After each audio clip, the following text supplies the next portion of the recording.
Syirik yang tersembunyi yang kedua, ketika ada yang membantu kita, yang menyelamatkan kita dari bala atau yang menyembuhkan penyakit kita, lantas kita di dalam hati sanubari kita mengatakan, dengan inilah, dengan sebab inilah, dengan orang inilah yang menyebabkan saya bisa sembuh.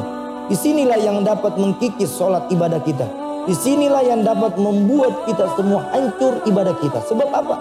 Tidak ada satupun manusia yang dapat menyembuhkan atas izin Allah. Syirik yang kelihatan ketika kita diberikan sesuatu benda keramat. Lantas kita mengatakan kepada benda keramat itu, kepada orang yang memberi kepada kita, sebab keris mustika inilah yang membuat keluarga saya bisa terselamatkan dari segala sesuatu bala dan bencana. Na'udzubillah min dzalik. Bismillahirrahmanirrahim. Assalamualaikum warahmatullahi wabarakatuh. Hamdan li rabbin khassana bi Muhammadin wa angazna min sulmatil jahli wad dayajir. Alhamdulillah. Alhamdulillahilladzi hadana bi 'abdihi al-mukhtari man da'ana ilaihi bil idzni wa qad nadana labbaika ya man dallana wa hadana. Allahumma shalli wa sallim ala sayyidina Muhammadin nurika syari wa madadikal jari wa jama'na fi kulli atwari wa ala alihi wa sahbihi ajma'in, amma ba'd. Ayyuhal hadirun, jamaah yang dimuliakan oleh Allah Subhanahu wa taala. Pada kesempatan hari ini kita akan membahas satu tema tentang syirik yang tersembunyi, di mana ada sahabat datang kepada Nabi Muhammad SAW bertanya kepada baginda kita Nabi Muhammad SAW, ya Rasulullah, syirik apakah yang paling besar dosanya? Maka Nabi serta-merta menjawab pertanyaan dari sahabat baginda kita Nabi Muhammad SAW.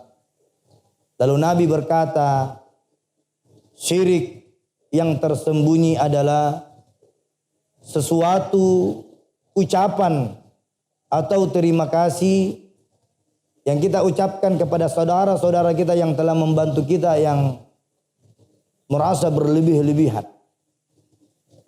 Maka ketika sahabat itu mendengar perkataan atau jawaban dari baginda kita Nabi Muhammad SAW, maka sahabat itu lalu menangis. Lantas Rasulullah bersabda, wahai sahabatku, ada gerangan apakah engkau menangis mendengarkan kalam dan nasihat yang aku berikan kepadamu? Maka sahabat itu berkata, ya Rasulullah, sesungguhnya sebab dan musbab yang menyebabkan aku bisa menangis dan meneteskan air mata di depanmu, aku mengingat betapa banyak seseorang yang telah membantu aku dan diriku dan keluarga saya. Maka aku lebih banyak mengucapkan terima kasih kepada sang makhluk yang engkau ciptakan. Maka aku baru sadar ya Rasulullah, sesungguhnya orang yang telah membantu diriku ini adalah sebab dan musbab engkau yang mengutusnya. Syirik kecil ini atau syirik yang tersembunyi ini sangat berbahaya bagi diri dan seluruh kalangan muslimin ketika dia tidak bisa menempatkan posisi syirik yang tersembunyi. Syirik yang tersembunyi yang kedua, ketika ada yang membantu kita, yang menyelamatkan kita dari bala atau yang menyembuhkan penyakit kita, lantas kita di dalam hati sanubari kita mengatakan, dengan inilah, dengan sebab inilah, dengan orang inilah yang menyebabkan saya bisa sembuh. Disinilah yang dapat mengkikis sholat ibadah kita. Disinilah yang dapat membuat kita semua hancur ibadah kita. Sebab apa? Tidak ada satupun manusia yang dapat menyembuhkan atas izin Allah. Maka berterima kasihlah kepada Allah, lalu berterima kasihlah kepada manusia yang telah membantu kamu berdoa dan bermujahadah di hadapan Allah Subhanahu wa taala. Ini kecil ini. Syirik kecil ini persoalan kecil yang dapat menghanguskan ibadah besar kita. Jadi maka dari itu, siapapun yang telah berjasa di dalam diri kita, maka berterima kasihlah yang seharusnya atau yang dicontohkan oleh baginda Nabi Muhammad sallallahu alaihi wasallam. Satu kisah di mana ketika Nabi Muhammad bersama putri tercintanya Fatimah Zahra binti Rasulullah sallallahu alaihi wasallam. Ketika ada tamu yang datang berkunjung kepada baginda Nabi Muhammad sallallahu alaihi wasallam, diketuk-ketuklah pintu Nabi Muhammad. Pada saat itu Nabi Muhammad duduk dan Fatimah Zahra binti Rasulullah sallallahu alaihi wasallam naik di tempat duduknya lalu membuka pintu itu. Lalu berkata, "Ada gerangan apakah engkau mengetuk pintu?"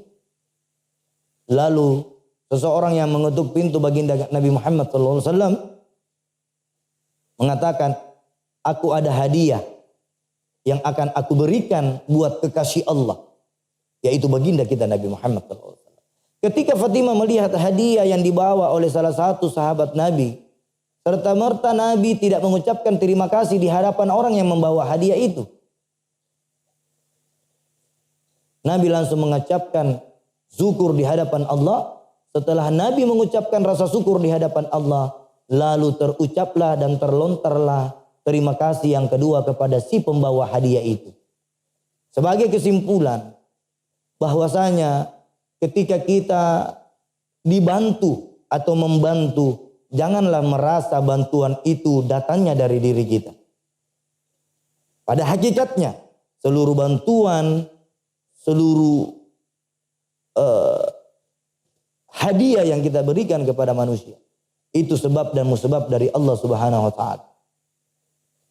Sebagai kesimpulan di mana Nabi sallallahu alaihi wasallam bersabda, salat, puasa, istighfar dan syahadat bisa gugur karena rasa terima kasih kita yang tidak sesuai tempatnya yang kita ucapkan.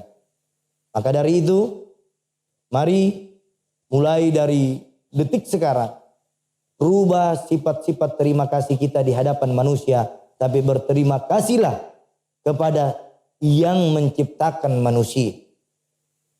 Pada hakikatnya, syirik yang tersembunyi ini yang kedua di dalam sabda Nabi, bahwasanya jangan menganggap apa yang kau lakukan di muka bumi ini atas kehendakmu, tapi lakukanlah apa saja di muka bumi ini sebab dan izin atas Allah Subhanahu wa taala.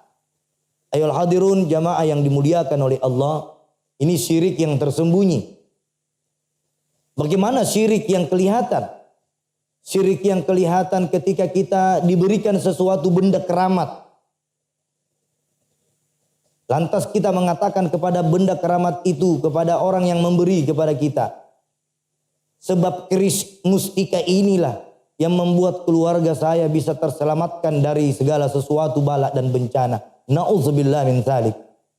Ayol hadirun, tidak ada satupun benda yang dapat menyelamatkan kita di dunia ini, benda apapun. Dan tidak ada satupun benda keramat ketika kita tidak mengeramatkan benda itu. Yang keramat dan yang paling dahsyat keramatnya, yaitu Allah Subhanahu wa ta'ala. Ayol hadirun, syirik yang kedua, kita mendatangi satu pohon yang keramat. Konon katanya pohon itu dari turun-temurun. Ketika kita mau melaksanakan apa saja, kita datang kepada pohon itu meminta izin. Kita datang kepada pohon itu untuk memberi ridho agar acara yang kita akan laksanakan itu diberi kemudahan.